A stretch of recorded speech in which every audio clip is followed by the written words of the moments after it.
I think it is clear that the Pacific Islands are in the front line of all the damaging impacts of climate change. But the Pacific Islands have not contributed to climate change. They are the victims of what others do.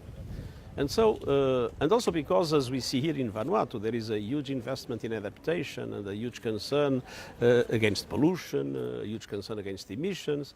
The Pacific is in a position to give, with its moral authority, a lesson to the world. And that lesson is very simple. We absolutely need to save the Pacific and to save the world, that the temperatures will not rise above 1.5 degrees Celsius at the end of the century, and that we reach carbon neutrality at mid-century in 2050. And this means a lot of political will. It is possible, it can be done, we have technologies, we have capacity to do so, but political will is sometimes fading. And my strong appeal to governments all over the world is to understand that we need transformational measures in industry, in energy, in agriculture, in relation to the oceans. I do believe it's time to recognize that we need to shift taxation from salaries to carbon, that we need to stop subsidies to fossil fuels. It doesn't make any sense that taxpayers' money is contributing to increased storms, to the spread of drought, to glaciers melting, to corals bleaching, and to these islands being in danger.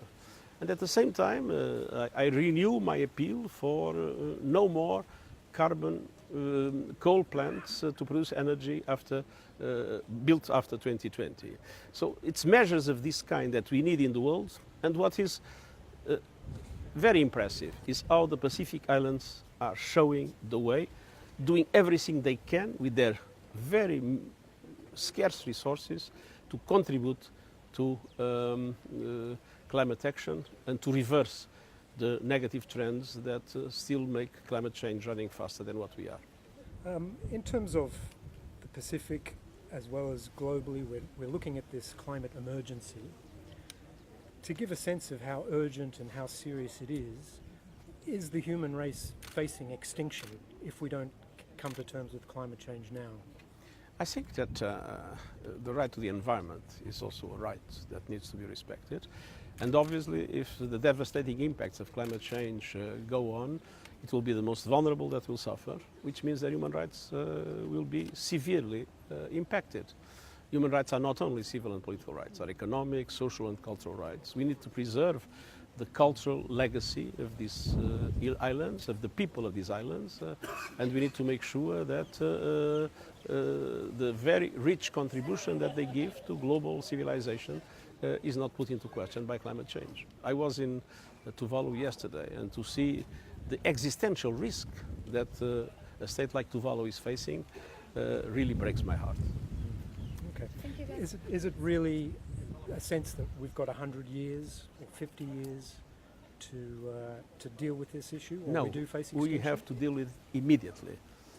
We have the risk of making it irreversible, that the targets that were fixed cannot be reached. So either we act now, or it will not be possible to reach the end of the century with only 1.5 degrees of temperature rise. And if that doesn't happen, if temperatures will rise much more than that, and with the present measures that were promised in Paris, we would reach more than 3 degrees, that would be absolutely catastrophic for the Pacific and for the world. Thank you very much. Thank you very much. Thank you. Okay.